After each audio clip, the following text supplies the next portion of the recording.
એ પણ જાતે કર્યા વિના એનું પરિણામ આવતું નથી. મમ વર્તમાનુવર્તન્તે મનુષ્યા પાર્થ સર્વશ. આ પદો દ્વારા ભગવાન જાણે એમ કે છે, મારા માર્ગનું અનુસરણ કરવા વાળા જ વાસ્તવમાં મનુષ્ય કેવડાવવાને યોગ્ય છે. હું માણસ ખરેખર જોવા જઈએ ને તો ભગવાને કીધું છે કે આ પદ દ્વારા ભગવાન જાણે એમ કે છે કે મારા માર્ગનું, ભગવાને જે માર્ગ બતાવ્યો છે ને, જે કયો છે ને એ પ્રમાણે ચાલે. મમ વર્તમાનુવર્તન્તે મનુષ્યા, તો એમ કે માર્ગનું અનુસરણ કરવા વાળા જ વાસ્તવમાં મનુષ્ય કેવડાવવાને યોગ્ય છે. તો ઘણા એવું કહે ને, ના ના અમારે તો બે પગ છે, તમે માણસ કેવડાવીએ જ ને. તો કાલે તો કાગડો નોંધાવશે મારે બે પગ છે, મને માણસમાં ગણી. હા, તો કે ના ના અમારે તો દાઢી આવે ને, હા એટલે અમારે તો માણસ કેવડાવીએ ને. તો બોકડો કાલે તો નોંધાવશે મારે દાઢી જ છે, મને માણસમાં ગણ. અહીંયા એનો ખુલાસો છે. મમ વર્તમાનું વર્તનતે મનુષ્યા. હા, મનુષ્ય ત્યારે જ થાય મનુ મહારાજની કૃપાથી આપણે મનુષ્ય બન્યા. આમ તો ચિંપાજી પણ માણસ જેવો છે અને પૂંછડું નથી. પૂંછડું વિનાનો ઈ પશુ છે.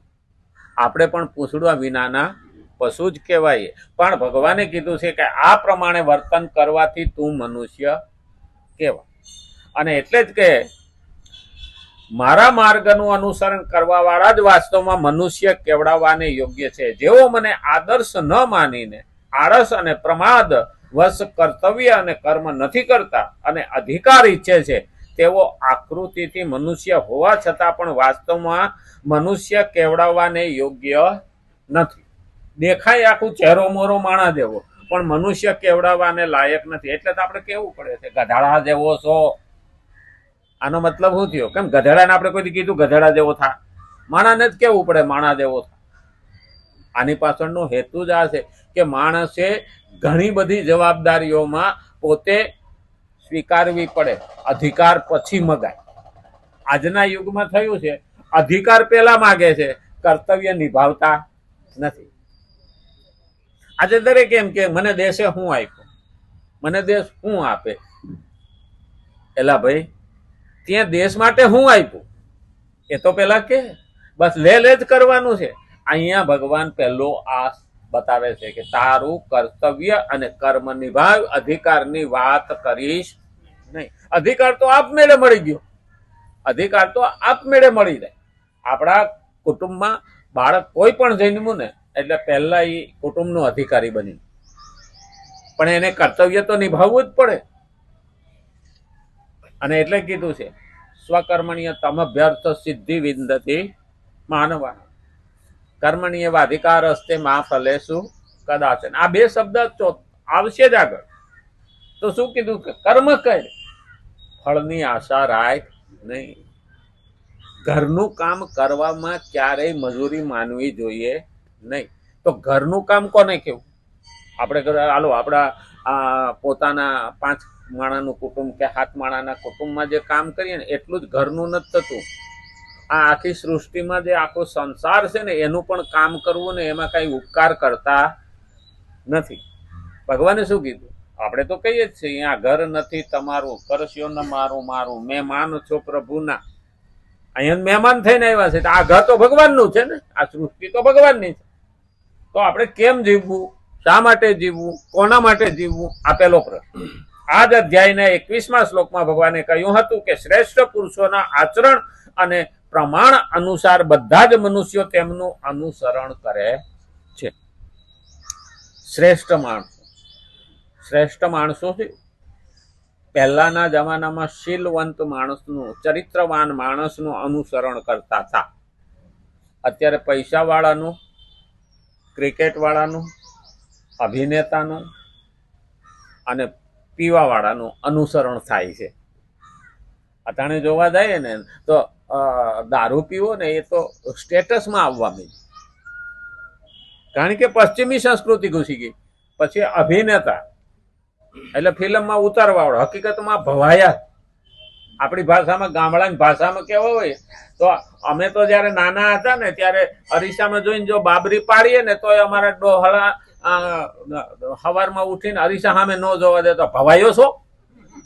તે કે અરીસા સામે ઉભો રહ્યો, આ પેલા હતું. તો આતા તો ભવાઈ દેવા જ થાય છે. હા, અને વળી પાછા પહેલાના જમાનામાં શું હતું કે ડાન્સ કરવા વાળા ભવાયા હતા, નાચવા વાળા ભવાયા હતા, અને ઘરવાળા બધા જોતા હતા. હા, અટાણું ઊંધું થઈ ગયું છે, ઘરવાળા નાચે ને બહાર વાળા જોવે. બોલો, આ ડીજે માં નીકળે ને તો મને એમ લાગે છે કે આ બધા ઘરના જ નાચતા હોય. ખરેખર નચનિયા થઈ ગયું છે. બોલો, આ ખરેખર એવું ઊંધું થઈ ગયું છે ને. શાસ્ત્ર વાંચ્યા પછી અહીંયા અને સામે બે નો ડખો થાય કે સારું શાસ્ત્રમાં તો આવું લખ્યું છે. અને એટલે અને જેને આપણે ફેશન ગણીએ, જેને આપણે સુધરા ગણીએ, મને તો નથી લાગતું. આપડા આ છે ને રબારીઓ પેલા ગોવાળિયા ઢોરા ચારવા જાય ને ચોમાહામાં, એટલે બધી બાજુ વરસાદ હોય, કઈ બેસવાની જગ્યા ના હોય, અને ભાતું ભેગું લઈ ગયા હોય, આખો દાડો ઢોરા ચારવાના હોય, એટલે ઉભો ઉભો ખાતો હોય. હવે એ ઉભો ઉભો ખાય ને એટલે એ ન્યા એનું ખાવાનું થઈ જાય, એને નડે નહીં હો. પછી એની ફેશન આપણે ગામડામાં શહેરમાં લાયા, આ જંગલમાંથી અટાણે બુફે ડિનર. આ ખરેખર તો એ ગોવાળિયાનું જ છે.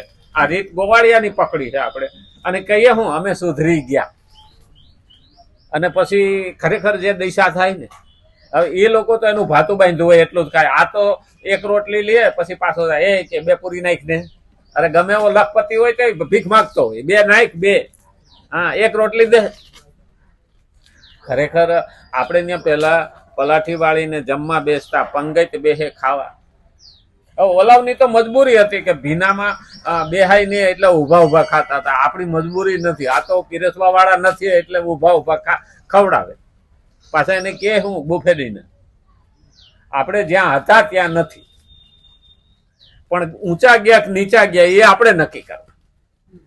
આ જ અધ્યાયના 21મા શ્લોકમાં ભગવાને કહ્યું હતું કે શ્રેષ્ઠ પુરુષોના આચરણ અને પ્રમાણ અનુસાર બધા મનુષ્યો તેમનું અનુસરણ કરે છે. એટલે તો પાનભાઈએ લખ્યું છે, શીલવંત સાધુને તો વારે વારે નમીએ પાય. શીલવંત હોવો જોઈએ, પણ અટાણે તો શીલ ઘડવામાં શીલ લાગી જાય છે, એમાં કઈ ખબર પડતી નથી. હા, શીલ ઘડવું પડે, કૃતિ કરીને શીલ ઘડાય. કારણ કે ભગવાનની ભક્તિ ને ભગવાનનું કામ સત્કર્મ કરતા કરતા આપણું ચારિત્ર નિર્માણ થાય. એને શું કહેવાય? કૃતિશીલ. હવે એ કૃતિશીલ કરતા કરતા શીલ લાગી જાય. હવે શીલ તો પેલું લાગે છે, આપણે નથી કોઈ રેડ પાડે ને પછી શટર ને તાળું મારે ને પછી ત્યાં ઓલી લાખથી ચોટાડી દે, આને શીલ માર્યું જ કહેવાય ને. હા, હવે એવા શીલ લાગી જાય કોઈ કામના નહીં. મનુષ્યો તેમનું અનુસરણ કરે છે, અને આ શ્લોકમાં ભગવાન કહે છે કે મનુષ્યો સર્વ પ્રકારે મારા માર્ગનું અનુસરણ કરે છે. આનું તાત્પર્ય એ છે કે શ્રેષ્ઠ પુરુષ તો એક જ લોક, મનુષ્ય લોકમાં જ આદર્શ પુરુષ છે, પણ હું ત્રણેય લોકમાં આદર્શ પુરુષ છું. આપણે છીએ આદર્શ. હવે અહીંયા ખાલી પુરુષો માટે જ નથી લખ્યું, બહેનો માટે લખ્યું છે. પુરુષ એટલે આત્મા. આપણે તો આ લોકમાં જ છીએ, આપણું અનુસરણ કરવા વાળા. કારણ કે બહેનોની અંદર એ આત્મા છે, પુરુષોની અંદર એ આત્મા છે. એટલે પુલિંગ આવે છે, એટલે કોઈ એવું માને કે આ તો ભાઈઓ માટે લખ્યું, અમાર માટે નથી લખ્યું. ના, બધા માટે લખ્યું છે કે અહીંયા આપણું અનુસરણ આપણા બાળકોના બાળકો કરશે. તો આપણે 3 પેઢીને આપણે જ્ઞાન આપીએ છીએ. આપણે જેવા આવીશું ને એવા આપણી પ્રજા ઊભી થાય. કારણ કે એ જે માહોલમાં રહે, જેવા વર્તનમાં રહે અને જે રીતમાં રહે. હા, ચાંડાલને ત્યાં હોય ને તો એ છોકરું ગાળો બોલતા શીખે, અને પંડિતને ત્યાં હોય કે સત્સંગીને ત્યાં હોય ને તો એ બાળક સવારમાં ભગવાનને પગે લાગતા કે સ્તોત્ર બોલતા કે શ્લોક બોલતા શીખે.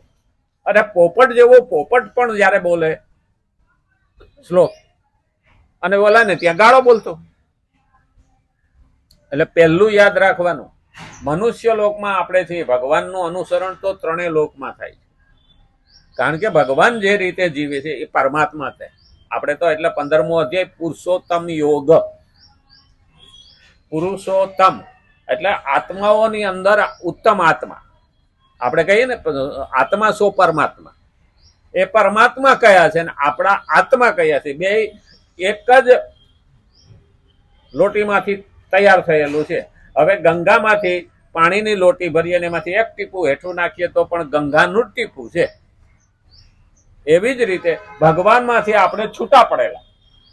આપણી અંદર જે આત્મા આવ્યો છે, મમે અંશ જીવ લોકે જીવ ભૂત સનાતન, 15મા અધ્યાયનો 7મો શ્લોક છે લગભગ. ભગવાને કીધું તું મારો અંશ છે. ખરેખર આખો 15મો અધ્યાય સમજાઈ જાય ને તો આપણને આ જીવન, આવતું જીવન અને મૃત્યુ ત્રણેય સુધારવાનો મોકો મળી. અને એટલે જ કીધું મનુષ્ય લોકમાં આદર્શ પુરુષ છે, પણ હું ત્રણેય લોકમાં આદર્શ છું. આદર્શ એટલે એનું જોઈને આપણને કરવાનું મન થાય કે આવું મારે જીવન જીવવું જોઈએ. એટલે તો